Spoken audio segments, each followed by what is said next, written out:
Hey guys, welcome to another episode of Your Gay Best Friend. This is episode number 15, and why do I feel like shit? So, here we go. I am sitting here in front of my computer, and it has taken me all day to really record this episode because I didn't know what direction I wanted to take it in. I had just gotten back from vacation. I was in Mexico with my husband and my older son. We were there for a couple of days.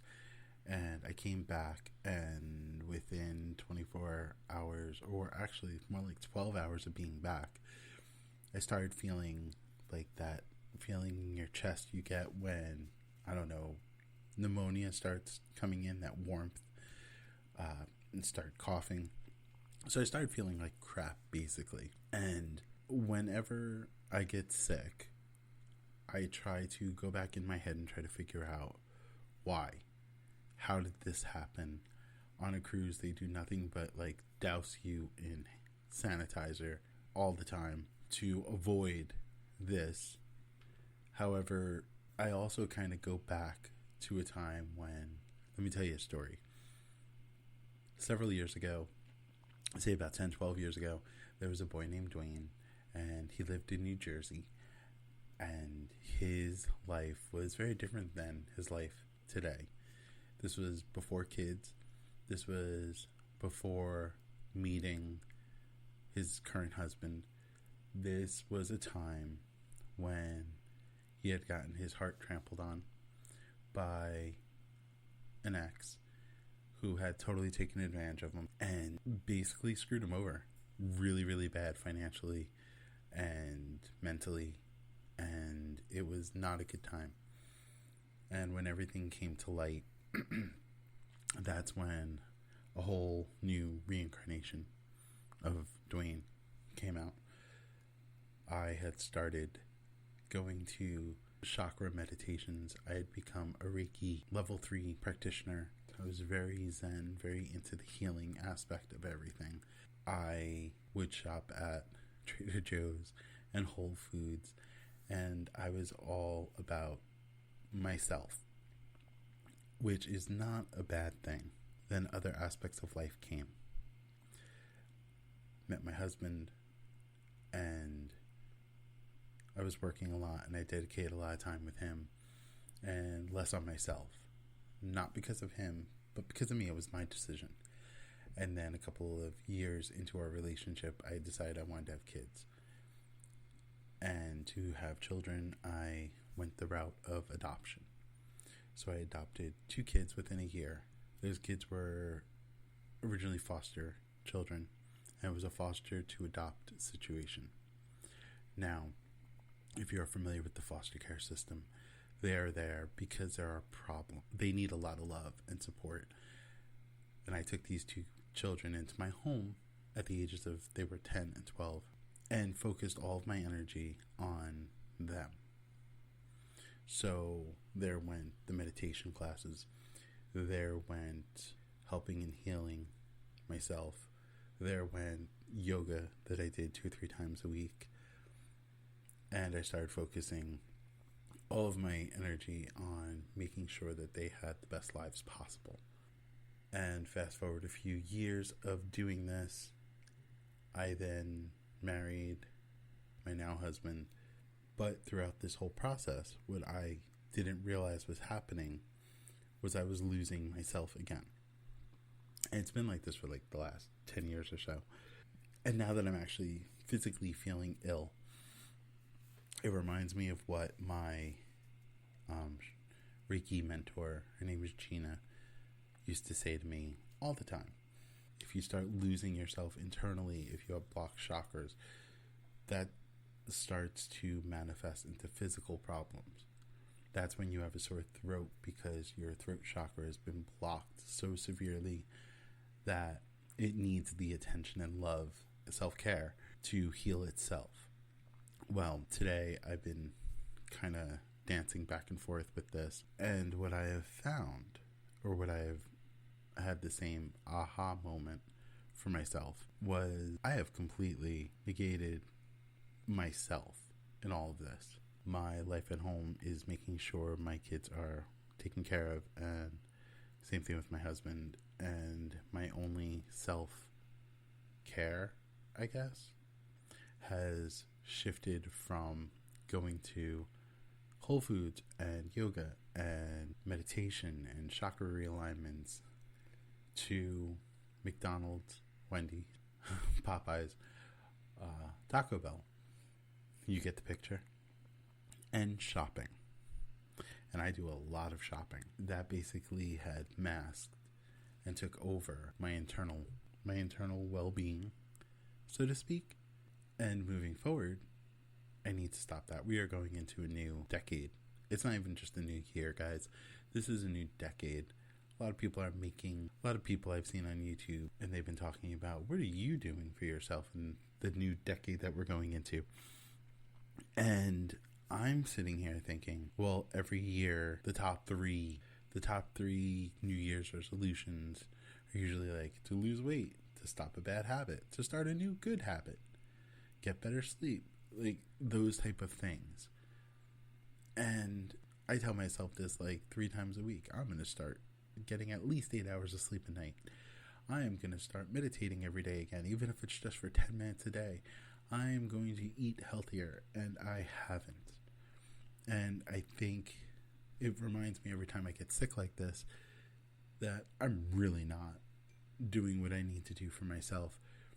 And even when I try to do something for myself, to help myself internally and spiritually, I freeze up and I can't allow myself that luxury. On vacation, I had 2 opportunities to do this.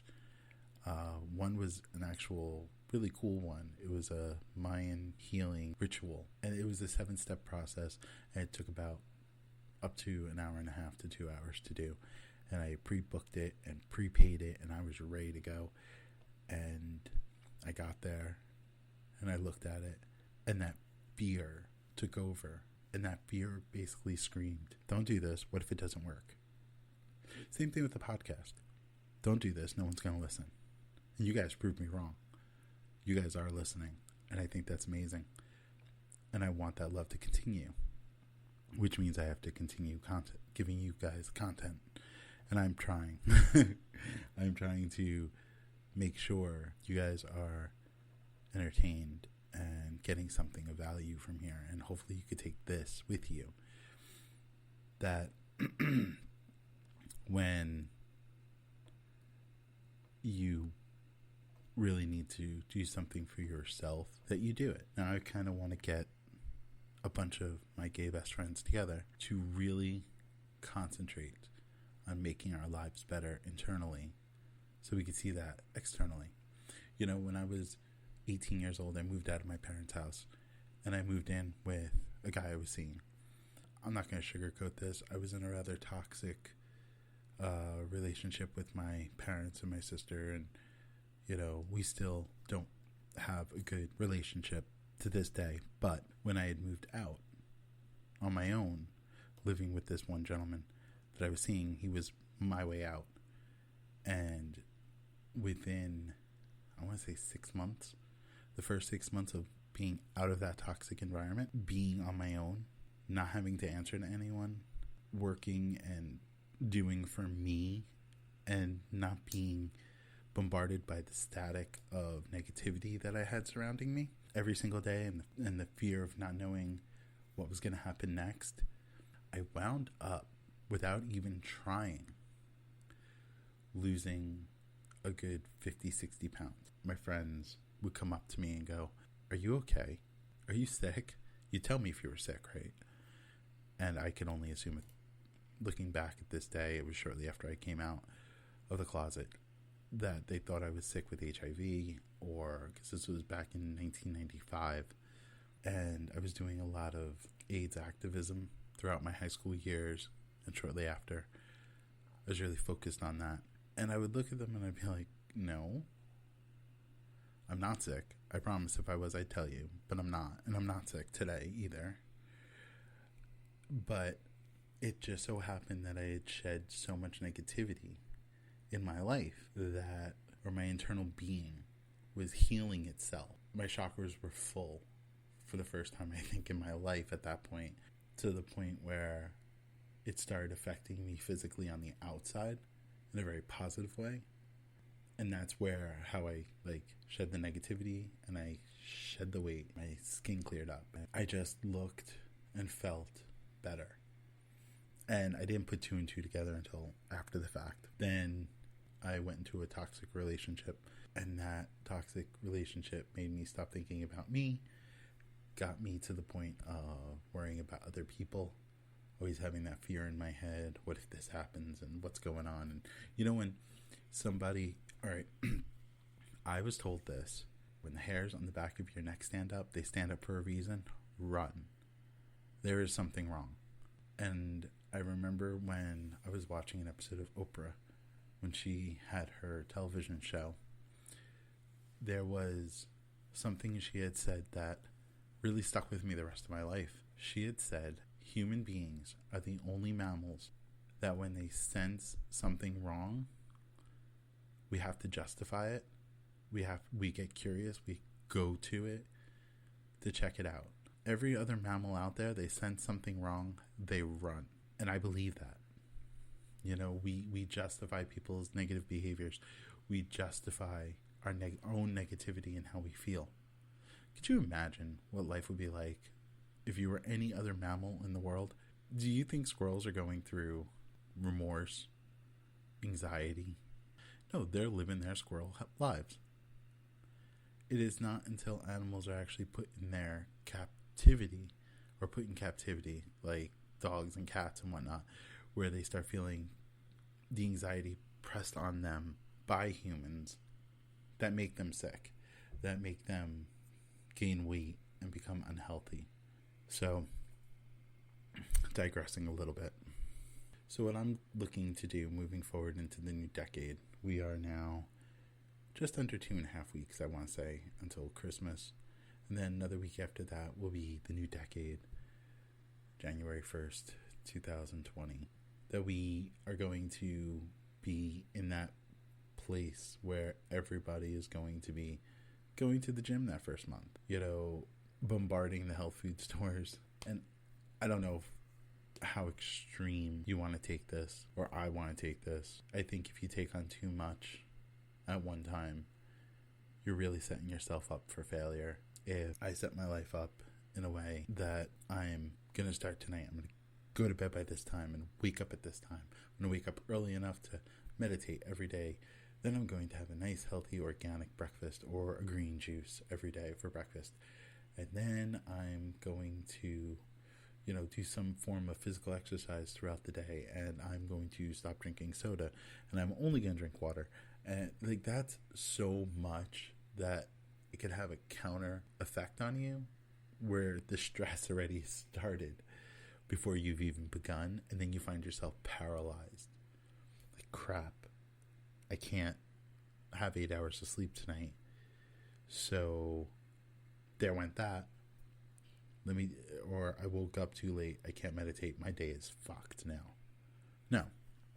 So I'm thinking, what's enough of a change to start seeing results? I'm going to be honest, I don't think I've physically felt good for the last 8 years or so. And not because I'm sick, not because I've had every medical test you could think of just to make sure. I've had my thyroid checked multiple times. I have had all my blood works done every year like clockwork. I've even had the doctor stick his finger up my ass the last several years in a row without dinner. Thank you very much. So physically, I am fine.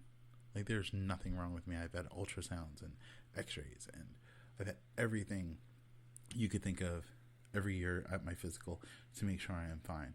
And physically, I'm fine. I just feel tired. Whenever I eat something that's not healthy or an excessive amount of carbs, I would say 10 minutes after I've eaten, if I sit down on the couch, I'm out. I will, like, it's almost like I pass out for like a good 45 minutes. And then, does that happen to you? I mean, I've even been tested for glucose allergies. You know, I do not have celiac disease, but it's just, I go into like this food coma, I guess, where if I just stop